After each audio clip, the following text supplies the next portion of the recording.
What if I told you that the Boston Celtics might trade Jrue Holiday? Yes, the same Jrue Holiday who was a key piece in winning the NBA championship. Sounds crazy, right? But a blockbuster trade has been suggested, and if it happens, it could change everything for the current champions.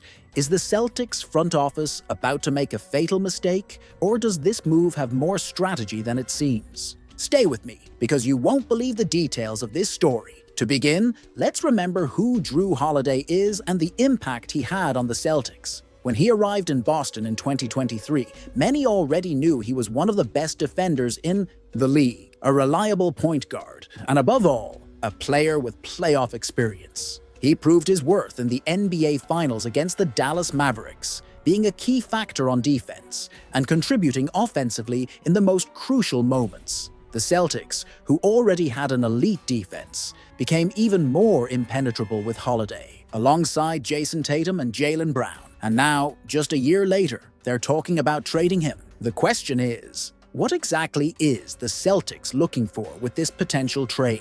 There's an NBA saying that goes, if you're not getting better, you're getting worse. The Boston team may be thinking about the future, trying to refresh their structure before it's too late. Holiday, despite still being at a very high level, is already 34 years old. The Celtics might be eyeing a younger point guard or a player who brings a new dimension to the team's offense. But would that justify giving up one of the pillars of their defense? Here's the most controversial part. Is the Celtics overestimating their depth? Holiday is not just a great defender.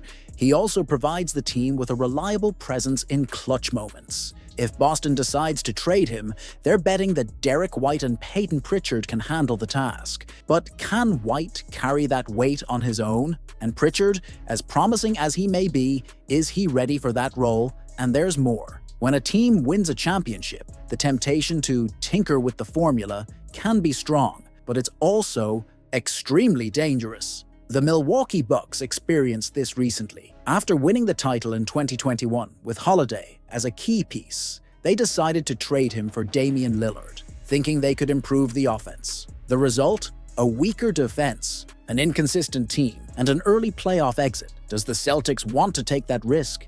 Why trade a champion for an unstable player? That's the question that needs to be asked before considering any potential trade between the Boston Celtics and Detroit Pistons. Jrue Holiday, in addition to being one of the best defenders in the league, proved to be a key piece in the Celtics' title win. His presence on the court goes beyond the statistics. He's the kind of player who raises the level of the team in the most critical moments. Giving up a player of his caliber to bring in Tobias Harris, Marcus Sasser, and a 2025 second-round pick might seem like a strategic move from a financial standpoint, but is it worth the competitive risk? Tobias Harris is undeniably talented, but his history of inconsistency raises many doubts. His time with the Philadelphia 76ers was marked by ups and downs. There were moments when he played an essential role, but on many occasions, his lack of aggressiveness in critical moments made him a constant target of criticism. In the playoffs, where the pressure intensifies, Harris has a concerning history of disappearing. For a team like the Celtics, which relies on the reliability of its players in clutch moments, this trade would be a real gamble. Additionally, there's the tactical aspect. Holiday is not only an elite defender, he also organizes the offense, protects the ball, and elevates the perimeter defense. Without him, the Celtics would only have Derek White and Peyton Pritchard as the primary point guards. White is excellent, but he still hasn't proven he can handle the full responsibility of orchestrating a championship-caliber team on his own. Pritchard, while a good shooter and energetic player, doesn't have the same defensive impact or experience as Holiday. This would weaken the rotation and take away one of the team's primary strengths: suffocating defense. The trade also needs to be looked at from the perspective of fit. Tobias Harris isn't a playmaker, nor an elite defender. If the goal is to add a scoring wing, shouldn't the Celtics be looking for someone more reliable in the playoffs? Also, what would his role be on the team? He doesn't have Holiday's defensive versatility, nor the ability to create for others. He'd just be another player who needs the ball in his hands to be productive, something Boston already has with Jayson Tatum and Jaylen Brown. Unless he accepted a secondary role, his presence could even disrupt the team's offensive flow. Another crucial factor is the NBA's history with trades like this. How many teams have traded away an essential piece for salary cap flexibility and later regretted it? The Milwaukee Bucks themselves did this recently, sending Holiday to the Portland Trail Blazers in exchange for Damian Lillard. On paper, Lillard was supposed to be an upgrade, but in practice, losing Holiday dismantled the Bucks' defensive identity. The result? A team eliminated early in the playoffs. Is Boston willing to take that risk? The Boston Celtics have an expensive roster and are highly committed to the pursuit of back-to-back championships. The front office knew this when they renewed hefty contracts last summer, such as Jaylen Brown's and, more recently, Jrue Holiday's. Financial pressure will always exist on an elite team, but is giving up one of the best defenders in the NBA to relieve the salary cap really the best decision? Because, let's be honest, Jrue Holiday is no ordinary player. He may not be shining offensively, but how many point guards in the NBA can impact a game without needing the ball in their hands? He defends the best opposing stars, organizes the team, and brings invaluable veteran presence in playoff games. In the Celtics' last championship, he was a key piece alongside Derek White in neutralizing opposing offenses, and his experience was crucial to the team's success. Now, the Celtics are considering trading him for Tobias Harris, a player who, despite being talented, has a history of inconsistency. Harris has passed through several teams in the NBA, and his biggest problem has always been the same. He's never solidified himself as a truly reliable piece in clutch moments. In the 76ers, playing alongside Joel Embiid and James Harden, he had every opportunity to be a decisive factor in the playoffs, and failed. Does he have offensive talent? Yes. But is he really a player who can elevate a championship-caliber team in critical moments? The answer seems to be no. And then comes the big question. Does the team really want to dismantle its chemistry for mere financial relief? The justification for this trade seems to revolve around the fact that Harris's contract is expiring, which would provide more financial flexibility for the Celtics. But what if this flexibility doesn't lead to any major signings? The team would lose Holiday without securing a piece that would really make a difference. This is a huge risk for a team that already has a roster ready to compete for the title again. Trading Holiday wouldn't just be a technical loss, but also an emotional and strategic one. The Celtics have built a defensive identity over the last few years, something that made a difference in their 2024 title. Holiday is one of the pillars of that identity, and giving him up means risking the entire balance that has been created. If Holiday leaves, Derek White will have to take on an even bigger role in perimeter defense. Will he be able to handle that responsibility on his own? White is excellent, but Holiday brings a level of defense and basketball IQ that few point guards in the league possess. Without him, the Celtics could become more vulnerable against teams with dominant point guards, like Luka Doncic, Stephen Curry, or Jamal Murray.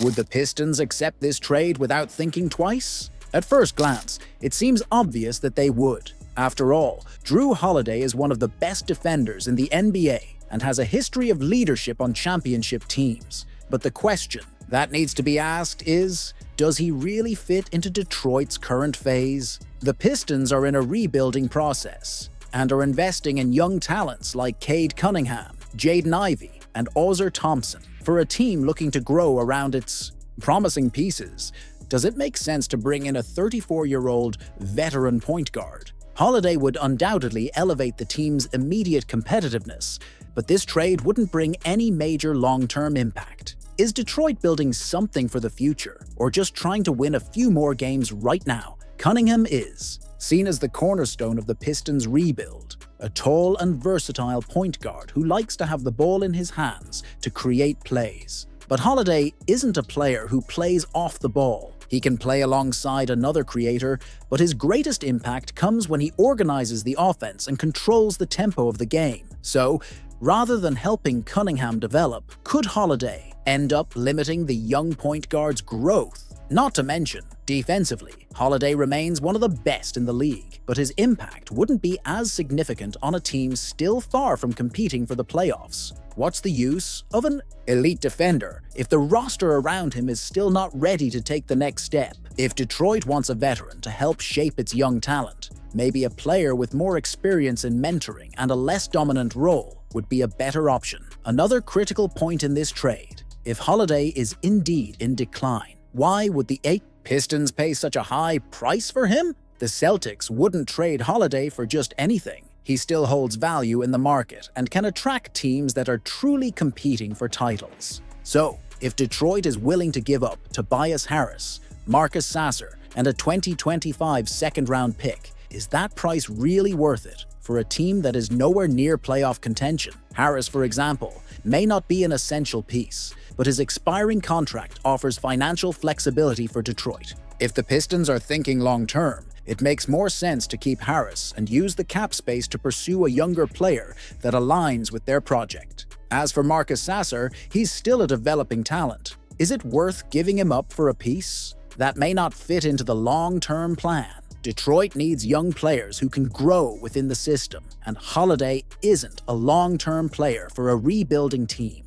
If the Boston Celtics are truly considering a trade to relieve their payroll, then why Jrue Holiday? That's the question that needs to be asked before making any rash decisions. Holiday may not be an explosive offensive point guard, but his impact goes far beyond the numbers. He's one of the team's defensive pillars, a leader on and off the court, and a battle-tested player in crucial moments. So, if the front office's real goal is to manage the salary cap while keeping the team competitive, there are other options. That would make more sense than giving up an elite defender. If there's one player who could pose a long-term risk for the Celtics, it's Kristaps Porzingis. There's no doubt that his arrival last season added a lot to the roster, especially offensively, but there's one glaring issue: his durability. Porzingis has a concerning injury history, and relying on his availability throughout a long playoff run is, at the very least, risky. In last season's playoffs, the Celtics managed to survive without him for most of the time, which raises the question: why is the front office willing to trade Holiday, but not considering moving a player who might not be available when the